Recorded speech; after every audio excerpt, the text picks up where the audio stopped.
Je vais commencer directement la présentation et commencer au vif du sujet. Donc, pour le programme de ce webinaire, donc, sur les solutions solaires, donc on va déjà faire un petit point d'initiation au niveau de la rénovation énergétique des bâtiments et surtout les priorisations. Ça, c'est le premier point. Ensuite, on va décrire un petit peu la ressource solaire, qu'est-ce que c'est et à quoi ça sert derrière sur les équipements et quel équipement on peut utiliser pour récupérer cette ressource solaire. Donc, soit le solaire thermique, soit le solaire photovoltaïque et d'autres solutions, les solutions hybrides et autres. Et pour finir, sur comment choisir un professionnel pour ce type de travaux. Voilà.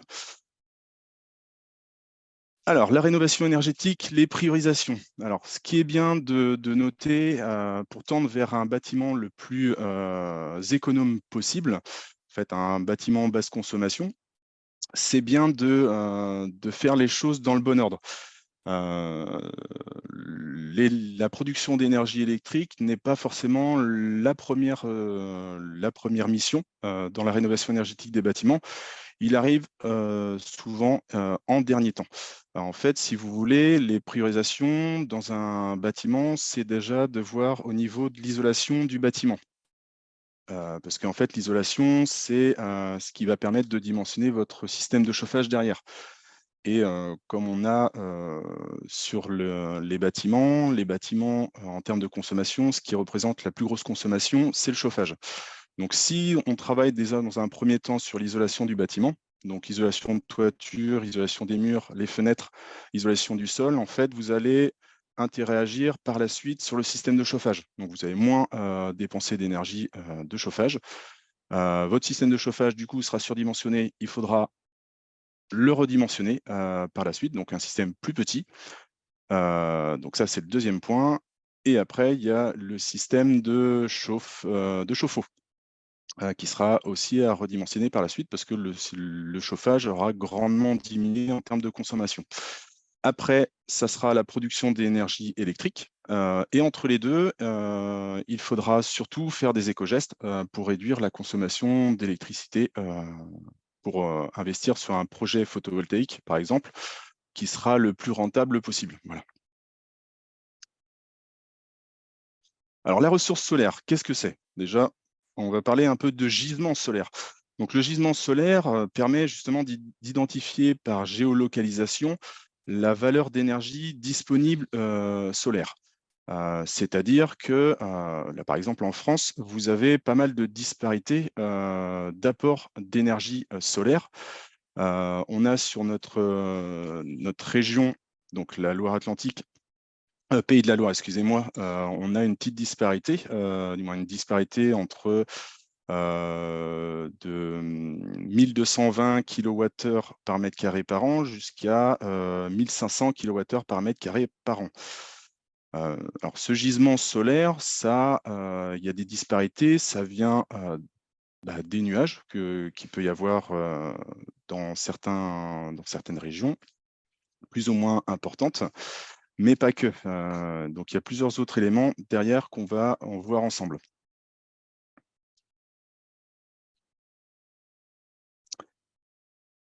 Alors,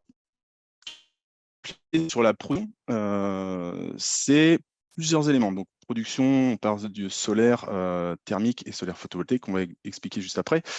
Mais ce qui peut influencer sur la production, c'est les saisons. Déjà, dans un premier temps, plus on rentre dans la période estivale, plus on aura un apport d'énergie important parce que les journées sont déjà plus longues. Le soleil est un peu moins rasant en été qu'en hiver. Donc du coup, les apports sont différents entre les saisons, déjà d'office.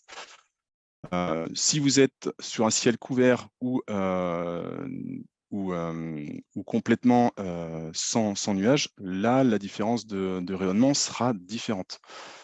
En fonction des heures, évidemment, le jour et la nuit. Déjà, pendant la nuit, il n'y a pas de production. Donc voilà, ça, au moins, on est clair et on le sait tous. Vous avez aussi les masques et les ombrages. Donc les ombrages lointains ou proches, type une maison qui est devant votre bâtiment, des arbres. Ça fait partie de l'influence de la production. Et également, là où sera posé des équipements de captation de l'énergie. Si vous avez une orientation, une inclinaison différente, si vous êtes orienté vers le sud, ce sera différent que si vous êtes orienté vers le nord, évidemment. Donc ça va grandement jouer sur l'influence de la production. Alors, c'est deux choses. Donc souvent, nous, ce que l'on a lors de nos permanences, c'est on a souvent une confusion entre les deux systèmes, solaire photovoltaïque et solaire thermique. En bas, vous avez le solaire photovoltaïque, donc qui est moins épais, et on voit des sortes de petits damiers. Ça, c'est le photovoltaïque. Le solaire photovoltaïque, lui, il va produire de l'énergie électrique derrière qui sera utilisée pour vos équipements, donc type télé, télévision, prise électrique et autres. Et le rendement moyen de ces panneaux solaires, donc c'est-à-dire la capacité de convertir l'énergie du soleil en énergie électrique, elle est de 20%. Sur le solaire thermique, donc c'est l'élément qui est juste au-dessus. Donc le solaire thermique, lui, il va produire de l'eau chaude sanitaire et ou du chauffage. Et son rendement de conversion, il est supérieur à 40%. Voilà, donc c'est juste déjà une première approche sur la différenciation entre ces deux éléments-là. Commençons par le solaire thermique. Alors, le solaire thermique, on va commencer par des notions et grandeurs physiques pour bien comprendre un peu ce qui existe. Alors, si on parle uniquement d'eau chaude sanitaire, on va parler de chauffe-eau solaire individuel. Le chauffe-eau solaire individuel, souvent on entend CESI, C-E-S-I. Lorsqu'on va parler plus d'équipements qui vont produire du chauffage, on parle de système solaire combiné. Et pour ces deux équipements-là, les capteurs sont les mêmes. C'est des capteurs qui sont soit plans, donc c'est ce qui va permettre de collecter l'énergie thermique du solaire. Donc vous avez les capteurs plans qui sont les plus répandus, les moins chers par rapport à l'autre solution. Et ils sont adaptés à un usage qui est beaucoup plus courant, si vous voulez. Le capteur tubulaire sous vide, eux, sont nettement plus chers, mais ils vont être utilisés surtout pour pallier un défaut d'orientation ou d'inclinaison des capteurs. Si vous êtes orienté un peu plus vers le nord, souvent, on va préférer cette solution-là qui nécessite d'avoir une surface quasiment identique, mais va collecter beaucoup plus de calories. Je regarde un peu le temps en même temps pour voir si je suis dans les temps.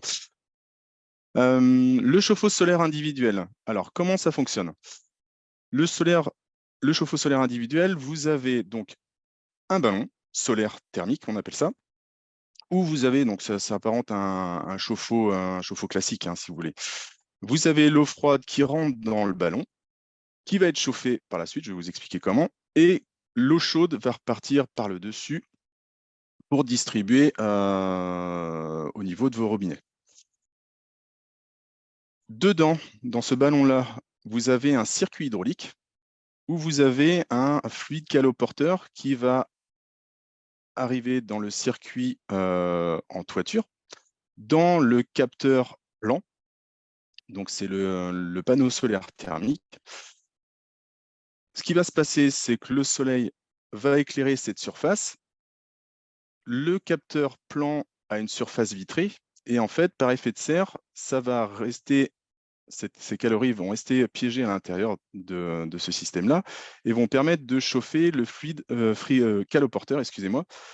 Et une fois que la température du panneau est supérieure à la température du ballon, vous avez le circulateur qui va faire échanger cette zone, donc qui est chaude, vers le ballon. Donc, ce qui va permettre de transférer les calories récupérées du solaire dans le ballon, ce qui va permettre de le chauffer au fur et à mesure. Par contre, ce qui peut se poser comme souci, c'est que ce type d'équipement-là a besoin d'un appoint. Un appoint qui peut être soit électrique, une résistance électrique par exemple, donc pendant les périodes hivernales, ou soit un appoint hydraulique. Donc un appoint hydraulique, ça peut être une chaudière, ça peut être une pompe à chaleur, ça peut être autre élément. Donc là, les chauffe-eau solaires individuels, ça représente à peu près entre 40 et 60% des couvertures des besoins en solaire thermique pur, c'est-à-dire qu'il n'y aura pas besoin d'appoint pendant ces moments-là. Par contre, le reste, un appoint est nécessaire. Donc, comment doivent être orientés ces capteurs? Donc, c'est sud, sud-est ou sud-ouest. Et l'indicateur, c'est évidemment, les toitures à 45 degrés, il n'y en a pas forcément. Donc, généralement, ils sont posés dans le plan de la toiture, donc c'est-à-dire parallèle à la toiture. Ce qu'il faut noter, c'est que il faut à peu près un panneau par personne. Globalement, c'est à peu près ça qui est indiqué pour les chauffe-eau solaires individuels. Et le coût de ce type d'installation coûte environ 4 000 €. Voilà, après, vous pourrez voir les volumes nécessaires du ballon en fonction du nombre de personnes que vous avez dans le logement. Dans la partie solaire thermique, on a parlé de chauffage. Le système solaire combiné permet à la fois de faire la fonction de chauffage de votre logement et également chauffage de l'eau chaude sanitaire. Alors, on appelle ça le système solaire combiné, donc SSC, et il y a deux types, hydroaccumulation ou solaire direct.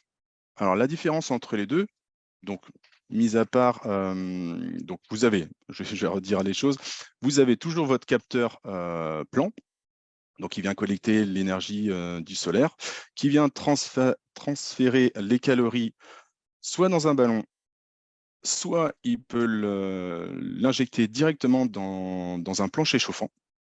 Donc, il va permettre de chauffer directement votre plancher et par inertie, va transmettre des calories dans la pièce habitable.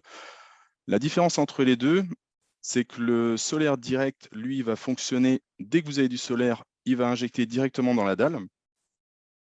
Le système solaire à hydroaccumulation, lui, il va stocker directement dans un ballon. C'est là la différence. Vous pouvez redistribuer la chaleur à n'importe quel moment dans les chauffages. Et pour l'eau chaude sanitaire, il n'y a pas de souci là-dessus. Voilà.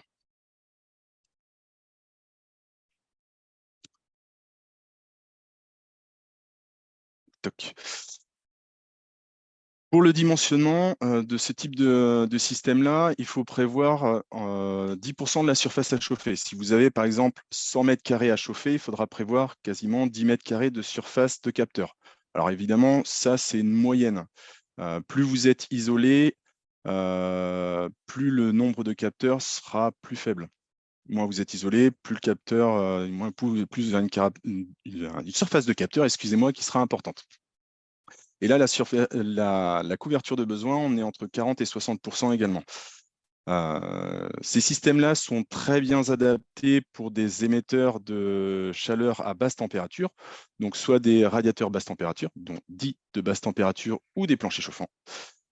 Et pour la gestion des surchauffes estivales, il y a des systèmes de protection, donc des décharges nocturnes, donc c'est-à-dire pendant les périodes estivales, vous avez le système qui va faire au lieu de récupérer de la chaleur de l'extérieur, il va essayer de délester la chaleur vers les panneaux. Donc, c'est-à-dire il va essayer de circuler la chaleur qu'il y a dans les ballons hydroaccumulation vers les panneaux solaires thermiques pour justement délester.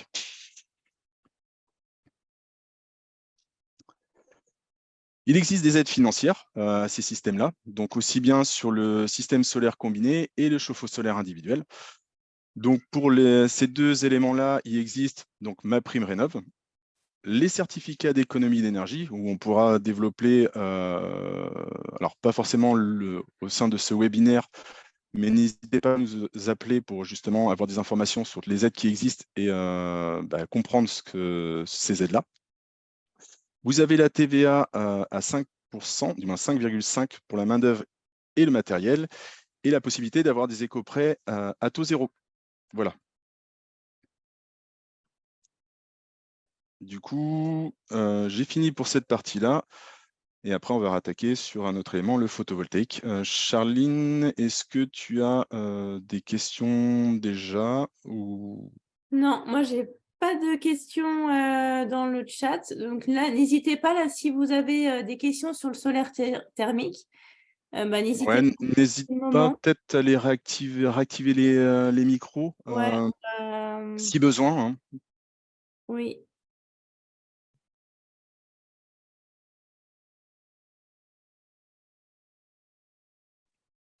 On va laisser une petite minute, mais s'il n'y a pas de questions... Ah, j'ai user, excusez-moi, mais Non, non, un nom hors du commun. je n'ai pas rempli complètement les feuilles. Non, il n'y a pas de souci. Est-ce que vous avez une Non. question du coup? Non, pas de question. Pas de question. De toute façon, à la fin, il y aura encore un temps. Oui, il y aura un temps tout à l'heure. Donc, s'il y a des questions qui viennent en cours de route sur le solaire thermique, c'est pas grave, vous pourrez poser la question de toute façon après. Ok, bah, je vais continuer du coup. Eh bien, on fait ça. C'est parfait.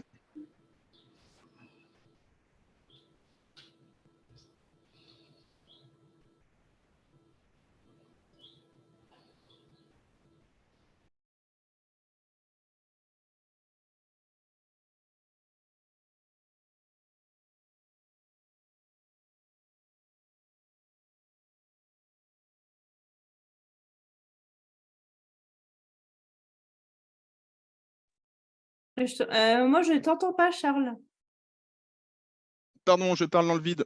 D'accord. Oui, ce que je disais, c'est... Alors, je vais reprendre depuis le début. Donc, l'installation photovoltaïque. Alors, quels sont les équipements qui existent sur une installation photovoltaïque? Alors, vous avez les panneaux solaires photovoltaïques. C'est ce qui va permettre de récupérer l'énergie lumineuse pour la convertir en énergie électrique. Comme je disais tout à l'heure, donc c'est pour alimenter vos équipements derrière, comme les télés, les aspirateurs et autres. Voilà. Alors, les panneaux solaires photovoltaïques, leurs puissances sont indiquées en watts crête ou kilowatts crête. Ça, c'est une unité qu'il faudra bien prendre en compte lorsque vous avez des devis. C'est cette unité-là qui est indiquée. Donc, c'est-à-dire c'est la puissance maximale qu'il peut avoir selon certaines configurations. Ça permet de comparer des modules photovoltaïques entre eux, tout simplement. Et justement, eux, ils vont augmenter en termes de puissance au fur et à mesure que vous avez de l'ensoleillement sur ces capteurs-là. Donc c'est pour ça qu'on c'est pas comme une ampoule qui fait 15 watts, où on appuie dessus, elle fait tout de suite 15 watts en consommation. Là, les panneaux solaires, ils sont branchés, mais au début de la journée, ils vont monter tranquillement en puissance jusqu'à arriver à un certain maximal pour redescendre par la suite. Alors, les panneaux solaires photovoltaïques, c'est très bien. Par contre, ils délivrent un courant continu. On peut l'apparenter à une batterie de voiture, par exemple, avec une plus grande puissance. Mais donc, du coup, on est en courant continu. Les équipements qui consomment dans votre foyer sont des équipements qui fonctionnent en alternatif pour justement permettre de consommer ce que vous avez produit. Il faut absolument avoir un onduleur. C'est lui qui va permettre de convertir cette énergie photovoltaïque en énergie apte pour le réseau. Et vous avez plusieurs types. Vous avez des onduleurs, des micro-onduleurs. On pourra répondre tout à l'heure si besoin, s'il y a des questions sur la différence entre ces deux éléments. La durée de vie, c'est le point faible de l'installation. Sur les onduleurs, on est plutôt sur 12 ans en moyenne. Sur les micro-onduleurs, les garanties sont plutôt de 20 ans. C'est ce qu'on note. Après, on n'a pas vraiment le retour là-dessus. Voilà. Vous avez donc évidemment un compteur d'énergie. Donc ça va dépendre de ce que vous allez faire par la suite. Donc soit vous allez consommer une partie de l'énergie et du coup distribuer le surplus sur le réseau. Et là, il n'y a pas besoin d'avoir un autre compteur. Votre compteur de consommation suffit, du moment que c'est un Linky. Ça, c'est important. Par contre, si vous vendez l'intégralité de votre production, là, il faudra un autre compteur. Donc, vous aurez le compteur de consommation et le compteur de production solaire.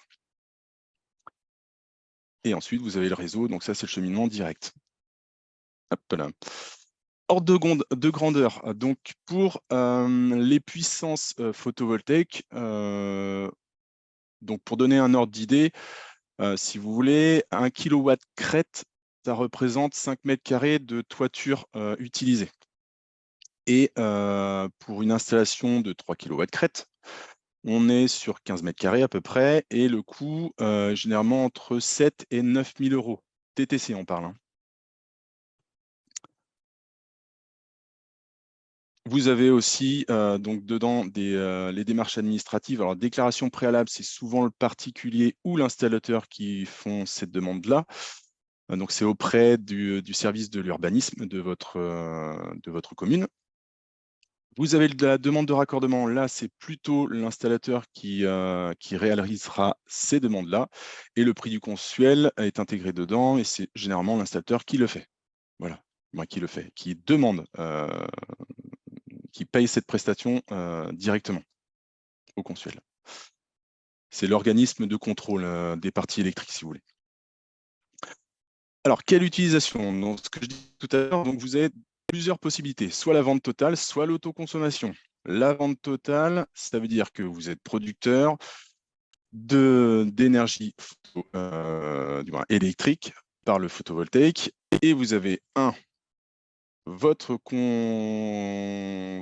compteur d'énergie de consommation, donc où vous prenez de l'énergie pour consommer directement, l'énergie pour chez vous, et l'autre partie, les panneaux solaires photovoltaïques ne sont pas connectés sur votre tableau électrique. Là, vous avez un autre compteur qui permet de comptabiliser vraiment tout ce que vous vendez sur le réseau. Donc, c'est pour ça qu'il y a vraiment deux compteurs. L'autoconsommation, vous avez l'autoconsommation avec vente de surplus, donc c'est-à-dire que vous n'avez qu'un seul compteur, le compteur de consommation, entre guillemets. L'autoconsommation avec vente de surplus, ça fonctionne comment? Vous produisez de l'énergie. Si vous avez peu de consommation et beaucoup de production, le surplus de la production ira directement sur le réseau. Alors, quand je dis c'est le surplus qui ira sur le réseau, par contre, si vous consommez moins, si vous produisez moins que votre consommation, et ben en fait, ce qui restera pour votre consommation, qui n'a pas été prise par le solaire photovoltaïque, sera prise par le réseau. Voilà. Il existe aussi l'autoconsommation totale ou sans injection. C'est-à-dire que là, votre onduleur va produire et vous allez consommer dans la foulée, comme l'autoconsommation et vente de surplus, sauf à un moment où finalement, lorsque vous avez trop de production et pas assez de consommation, l'onduleur va, on appelle ça brider. Ça veut dire qu'il va se limiter en termes de puissance. Alors, ce qu'il faut bien aussi comprendre, c'est l'autoconsommation totale. Ce n'est pas de l'autonomie. On entend souvent, je vais être autonome. Et du coup, l'autonomie, c'est vraiment avec stockage batterie ou stockage électrochimique. C'est la seule possibilité à l'heure actuelle autonome complet. Voilà. Alors, comment bien dimensionner son installation en autoconsommation?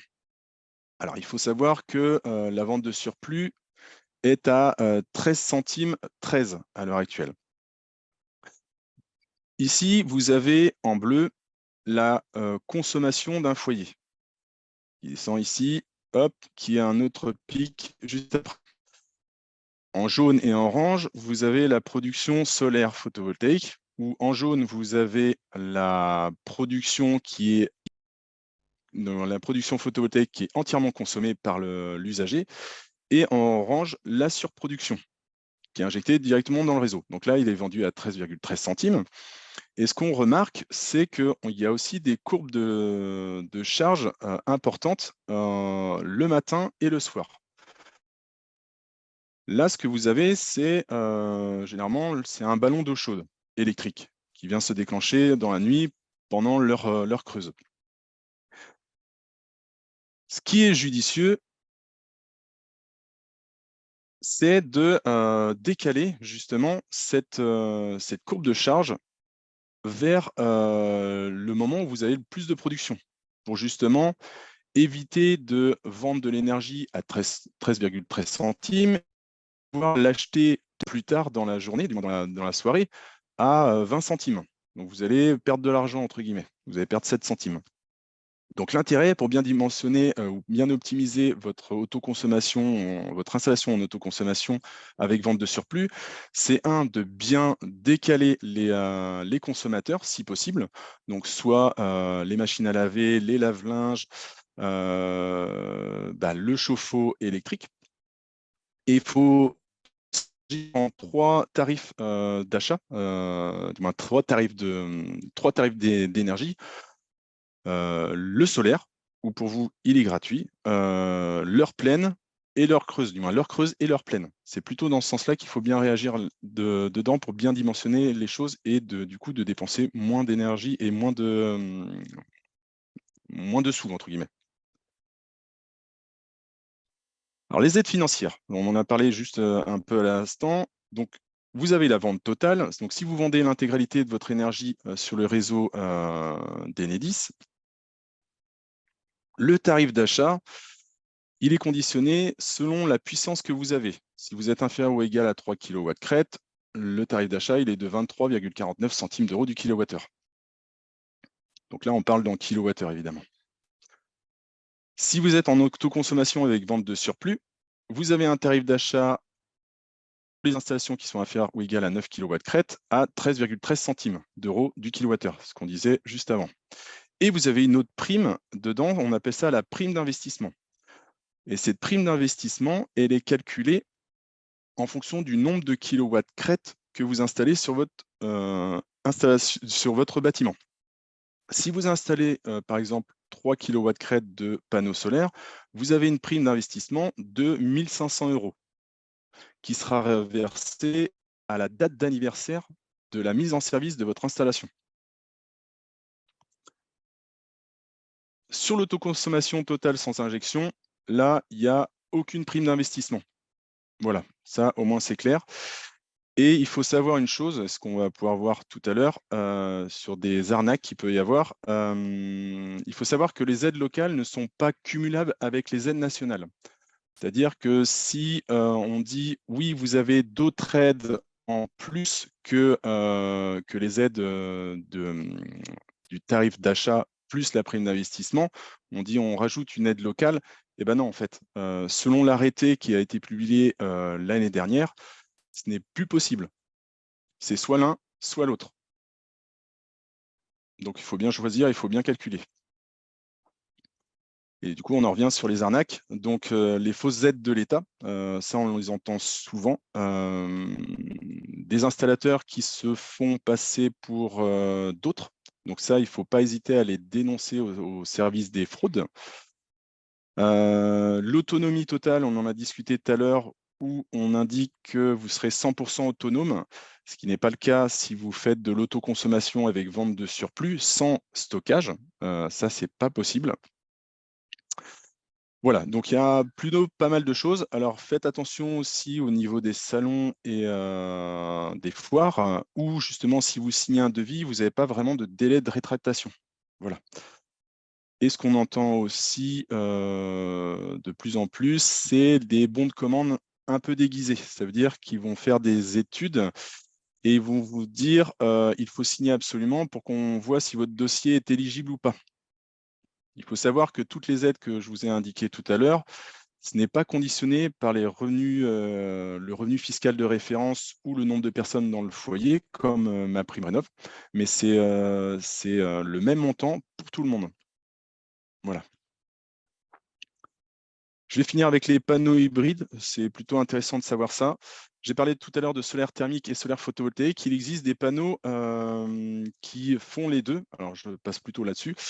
Où vous avez en premier plan les panneaux solaires photovoltaïques qui vont capter de l'énergie pour réaliser, du moins pour créer de l'énergie électrique. Et en sous-face, vous avez des panneaux solaires thermiques, donc c'est-à-dire des tuyauteries qui passent derrière et qui viennent collecter l'échauffement en fait du panneau. Donc là, on est plus sur de la récupération par conduction, alors que l'autre, on était, donc le solaire thermique pur, on était plutôt sur de la récupération par rayonnement. C'est différent. Donc, c'est-à-dire sur ce type de système-là, on aura des performances qui seront moins importantes en solaire thermique que par rapport à un chauffe-eau solaire qui est complètement séparé. Par contre, on améliore le rendement des panneaux solaires photovoltaïques parce qu'on le rafraîchit. Donc ça, c'est plutôt un bon point. Sur la partie photovoltaïque, donc il y a un autre système hybride, c'est le photovoltaïque et un système de récupération de l'air chauffé. Et ça, ce système-là est plutôt intéressant pour les périodes intermédiaires, du moins des intersaisons. En hiver, on n'aura pas forcément beaucoup de chaleur qui sera dégagée par les panneaux. En été, on aura trop de chaleur, donc on sera obligé de bypasser cet élément-là. Donc chasser la chaleur vers l'extérieur. Par contre, en intersaison, ça va permettre de réchauffer un peu votre air intérieur de votre bâtiment. Hop là. Et voilà. Je ne sais pas si vous avez des questions, je pense, je présume. J'espère que j'ai été assez clair, que mon micro était bien allumé. Oui, c'est bon. Charline, est-ce que tu as des... Bah non, j'ai pas de questions de réponse. Donc bah, là, n'hésitez pas, vous n'êtes pas nombreux, donc si vous voulez prendre la parole et poser vos questions, on a le temps, donc n'hésitez pas voilà, on vous écoute.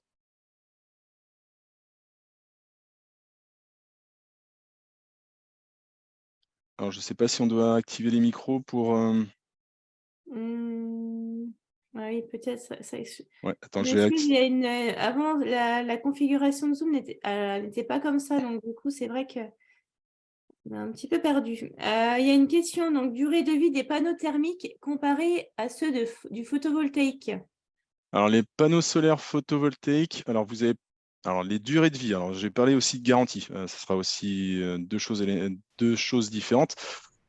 Sur les panneaux solaires photovoltaïques, vous avez deux garanties. Garantie produit, qui est généralement autour de 20 ans, et garantie performance, qui est autour de 25 ans. Et alors, quand on dit performance, c'est par exemple un panneau qui produit, je vais dire, 300 watts crête sur la fiche initiale.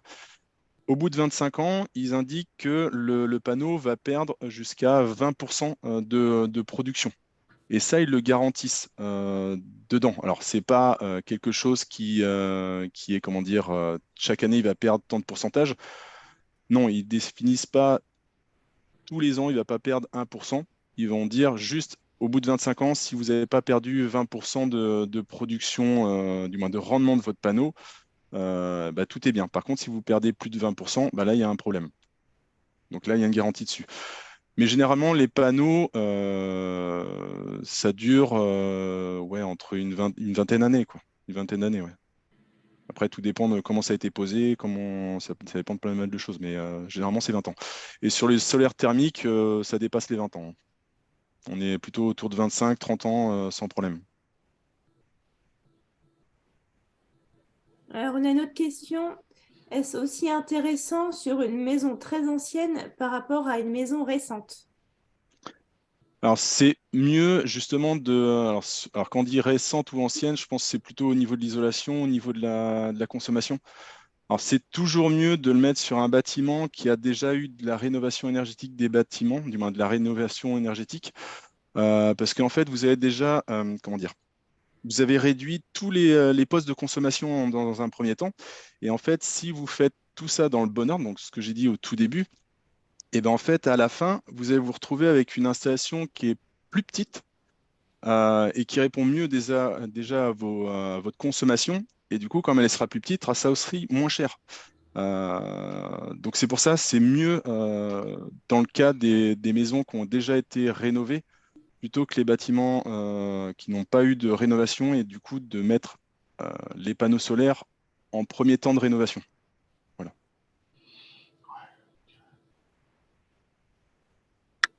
Une autre question, un revêtement de sol spécifique pour le chauffage au sol?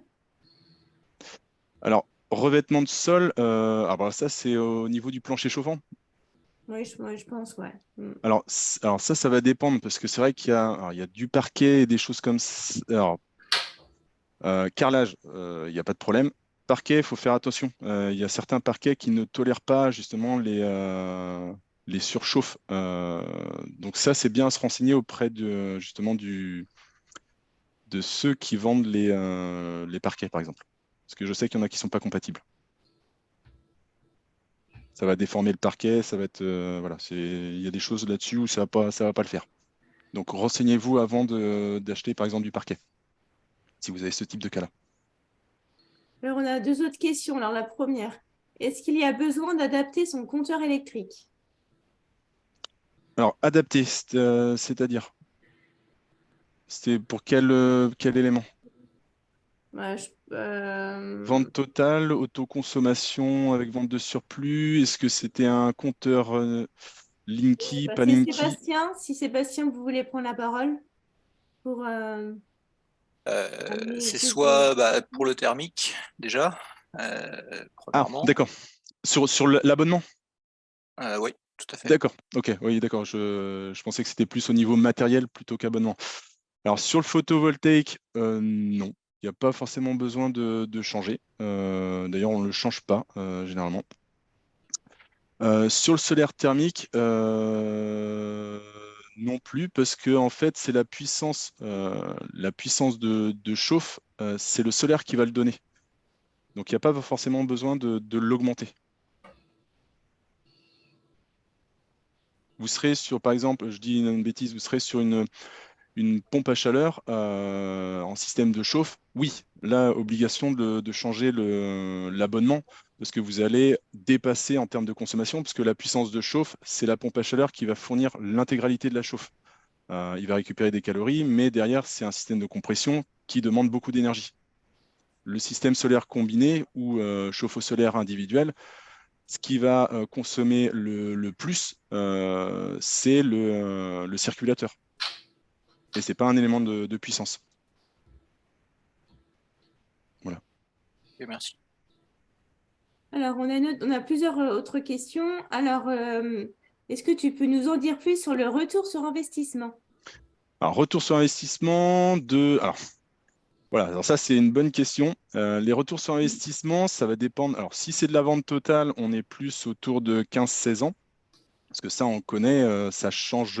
On va dire qu'on n'a qu'une seule variable. La seule variable, c'est l'apport d'énergie par le solaire, parce qu'on vend l'intégralité sur le réseau. Par contre, le retour sur investissement sur des logements qui demandent de l'autoconsommation avec vente de surplus, là, ça va dépendre vraiment de votre consommation à vous. Et en fait, chaque particulier ou chaque logement sera différent en termes de consommation. Il y en a qui vont consommer plus la nuit, il y en a qui vont consommer plus dans la journée, il y en a qui vont avoir par exemple une piscine, je dis quelque chose là-dessus, ils vont avoir une piscine, donc ils vont consommer en été, bah, ils vont suivre quasiment la courbe de production en été, de production d'électricité, et la consommation va être du même ordre. Il y a des personnes qui vont plus être en chauffage électrique, et du coup, bah là, le retour sur investissement sera peut-être plus long. Donc voilà, c'est au cas par cas, vraiment. Mm. Et après, c'est selon comment vous adaptez. Plus vous adaptez, en fait, ce qu'on disait tout à l'heure, plus vous optimisez votre autoconsommation, donc plus vous décalez les équipements dans la journée, plus vous rentabilisez votre installation et plus le retour sur investissement sera court. Autre donnée très importante, c'est le prix de l'énergie. Plus l'énergie, du moins plus le prix de l'énergie augmente, donc plus que vous payez pour consommer à l'intérieur de votre bâtiment augmente, plus votre retour sur investissement sera court aussi. En fait, c'est vraiment beaucoup de variables. Mais en moyenne, nous, ce qu'on voit, c'est autour de 13-14 ans en termes de retour sur investissement, pour donner un ordre d'idée, quoi. Et après, ça varie entre les deux, quoi. Alors, sinon, d'autres questions. Est-ce qu'on peut poser ces panneaux sur un autre bâtiment que la maison elle-même ou obligatoirement poser sur la maison? Non, non. Vous pouvez le poser sur un autre bâtiment, il n'y a pas de problème. Après, Alors, si vous le mettez au sol, là, c'est différent. Il y a des règles à bien respecter au niveau de l'urbanisme. Il y a pas mal de petites choses à bien respecter après. alors, une autre question, est-ce que le recyclage photo est taxé? Alors, Photovoltaïque. le recyclage, en fait, le recyclage, normalement, sur un devis, vous devez toujours avoir une notion. Alors, comment ils appellent ça? Il y a un coût qui est attribué justement pour le recyclage des panneaux. Il y a ça pour les panneaux, il y a ça pour les onduleurs. Vous devez avoir une petite taxe en fait dessus. Et c'est recyclé à combien de pourcents un panneau? Alors, j'ai plus les chiffres en tête, mais je crois que c'est au-dessus de 90%. J'ai plus les chiffres en tête. Je sais que de toute façon, on l'a lu, donc c'est un recyclage entre guillemets à l'infini. Ouais, c'est quasiment à 99% aujourd'hui. Ouais, j'ai plus les chiffres. Je sais que Mm. c'était au-dessus de 90, mais je ne sais plus. Et alors, autre intéressante comme question, que pensez-vous des panneaux avec pose par soi-même? Eh ben, c'est aussi quelque chose qui est intéressant. Mhm. Ça, vous pouvez le faire. Alors après, le seul élément à bien prendre en compte, c'est si vous faites la mise en place de vos panneaux par vous-même. Pardon, excusez-moi. Alors, vous n'avez pas les aides de la prime d'investissement et vous n'avez pas l'aide du tarif d'achat. Enfin, vous pouvez avoir le tarif d'achat, mais il faut faire passer un consuel et vous ne pouvez pas vendre auprès du moins EDF OA, on appelle ça obligation d'achat, donc c'est eux qui achètent l'énergie, donc à 13,13 centimes. Et vous serez obligé de passer par un autre fournisseur d'énergie. Il n'y en a pas beaucoup, mais oui, vous pouvez le faire, il n'y a pas de souci. Alors, respectez bien les règles de sécurité. Si vous montez en toiture, faites attention, c'est toujours ce qu'on indique. Mais sinon, oui, c'est à la portée de tout le monde, hein. Mm. Alors, que faire si on a une installation en triphasé? Alors, en triphasé, généralement, il se raccorde sur une seule branche, sur un mono. Alors, monophasé et triphasé. Pour faire l'élément de distinction, vous pouvez raccorder jusqu'à 5 kV ampères de puissance sur une des phases. Donc, sur une des phases. Donc, triphasé, c'est 3 phases, pour indication pour tout le monde. Si vous dépassez les 5 kV ampères, donc c'est-à-dire la puissance d'onduleur à 5,4 5 kV ampères, en fait, il faudra passer en triphasé, un onduleur triphasé obligatoire. Donc non, ça pose pas de problème. En fait, l'installateur se branchera sur une seule phase si vous êtes en dessous des 5 kV ampères. Désolé pour la réponse un peu longue, mais il n'y a pas de problème. C'est pas un problème, ça. Ouais. Alors, est-ce qu'il est possible de piloter en automatique un ballon d'eau chaude électrique pour qu'il se mette en chauffe pendant la période de production des panneaux photovoltaïques? Oui, alors complètement. Complètement, on appelle ça un routeur PV, routeur photovoltaïque. Et en fait, ce qu'il va faire, c'est que lui, il va analyser tout le temps votre consommation et votre production. Et dès que vous ne consommez pas assez et que vous avez de la production, vous avez beaucoup de production, ce qu'il va faire, c'est qu'il va injecter le surplus directement dans le ballon, le surplus d'énergie. Et il va adapter la courbe de production en fonction de la consommation. Il ne va pas injecter, comment dire, il ne va pas injecter plus de puissance que les panneaux fournissent. Voilà. Il va se bloquer au fur et à mesure. Mais oui, c'est possible. Et c'est fortement recommandé. Mm. Y a-t-il des différences de coûts selon les fournisseurs? Les fournisseurs les installateurs? Voilà, c'est marqué fournisseur, donc, mais peut-être installateur, moi je pense. Mais... Alors, sur les installateurs, oui, il y a des différences de coûts. Il suffit qu'on ait Des micro-onduleurs ou des onduleurs, déjà on a des coûts différents. Les structures, ça peut être légèrement différent en termes de coûts. Des systèmes de stockage dans le ballon d'eau chaude, ça en rajoute encore. Donc oui, vous pouvez avoir des différences de coûts qui peuvent augmenter. Après, si vous êtes sur une installation de 3 kW crête et vous dépassez les 10 000 €, inquiétez-vous de la pertinence du devis. Mm. Alors, autre question. Si on pose les panneaux sur un toit plat, les panneaux sont-ils dans ce cas-là posés, est-ce qu'on les incline ou pas finalement? Alors, vous pouvez les incliner. Après, il faut voir. Alors, sur les toitures plates, il faut vérifier au niveau des calculs de charge. C'est souvent des problématiques qui peuvent être rencontrées. Souvent, on veut installer des panneaux dessus. Donc, soit on les met au plat. Donc, après, le rendement sera légèrement moins bon que s'ils sont légèrement inclinés. Mais de les incliner veut dire qu'il faut une structure derrière. Donc, soit c'est quelque chose qui est, on appelle ça splitté, donc c'est-à-dire vissé directement dans la toiture, et du coup, il faut faire attention à l'étanchéité de la toiture. Donc ça, c'est un autre problème. Soit c'est lesté, donc c'est-à-dire c'est un système de fixation qui est lesté. Donc c'est-à-dire qu'ils viennent poser un bac, ils viennent le remplir de gravats ou de sable pour pas que ça bouge. Et là, c'est le calcul de structure qui doit certifier comme quoi vous pouvez bien accueillir cette surcharge dessus. Voilà. Donc oui, c'est possible, mais il faut bien vérifier si la toiture le peut. Il n'y a pas d'autres questions pour le moment. Ah, moi, j'en ai d'autres, mais c'est même si j'ai les réponses, mais c'est pour essayer de ramener d'autres questions. Alors, j'ai entendu dire que pour les incendies, tout ça, c'est pas très super. Les pompiers ne peuvent pas intervenir. C'est vrai ou c'est pas vrai? Non, les pompiers sont dans l'obligation d'intervenir. Dès qu'il y a un départ de feu, ils sont obligés d'intervenir. Ils n'ont pas le droit de rester devant. Avant, ils le comprenaient pas. Maintenant, ils sont hautement formés, en fait, si vous voulez, là-dessus. Donc, il n'y a pas de souci là-dessus. Alors, une autre question, pas la mienne, pour le coup. Hmm. Si on met les panneaux dans un champ, faut-il Oui, d'autres autorisations ou y a-t-il une oui. longueur max pour atteindre le compteur? Ah bah, la longueur max de câblage, ça va dépendre un peu des sections de câbles. Ça, c'est autre chose. Par contre, si vous êtes dans un champ, si c'est des panneaux qui sont mis sur le sol, là, il y a plusieurs choses à bien regarder.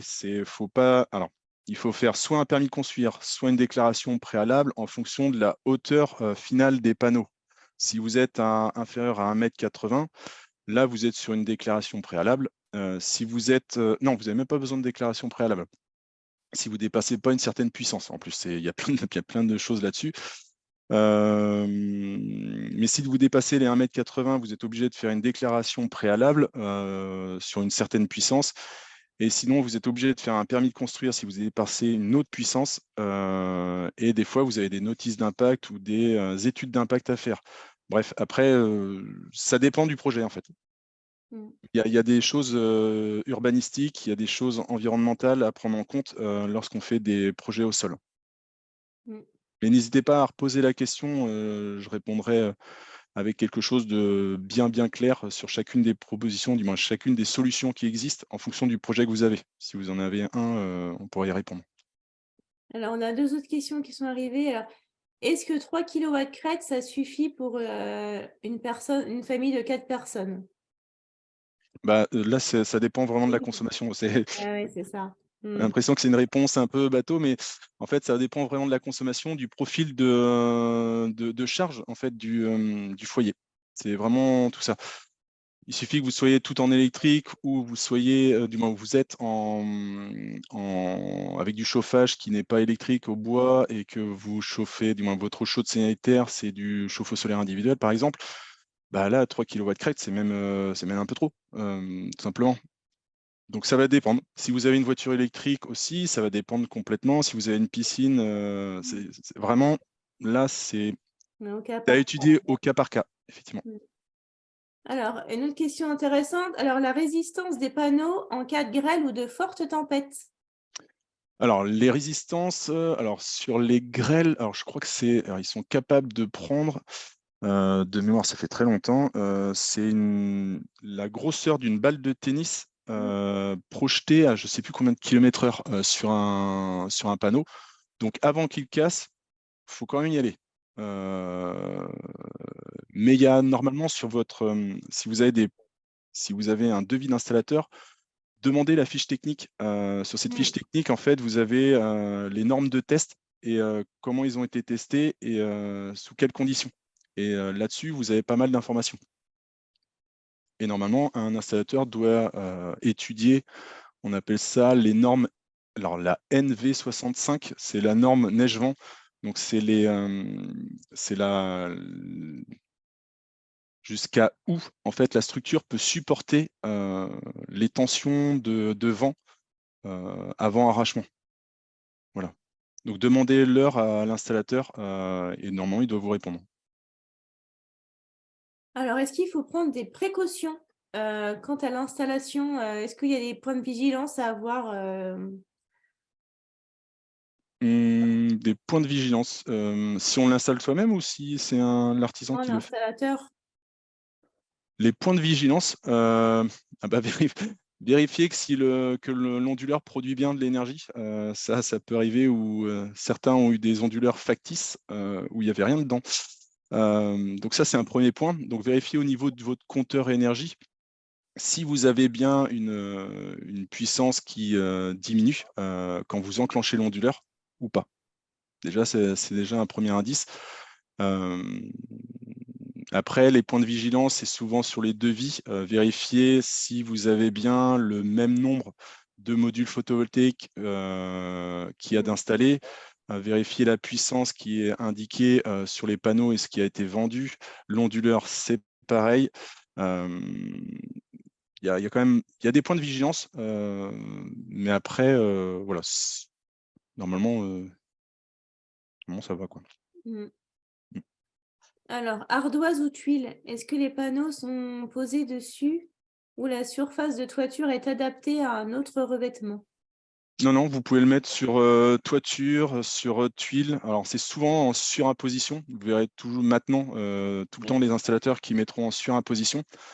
Ils ne font plus en intégré bâti, on appelle ça, c'est-à-dire qu'ils découvraient une partie de la toiture et ils l'intégraient dans la toiture. Maintenant, ils sont plus en surimposition pour leur décennale, voilà, tout simplement. Et tuiles, ardoises, zinc, il y a de tout. Tout est possible.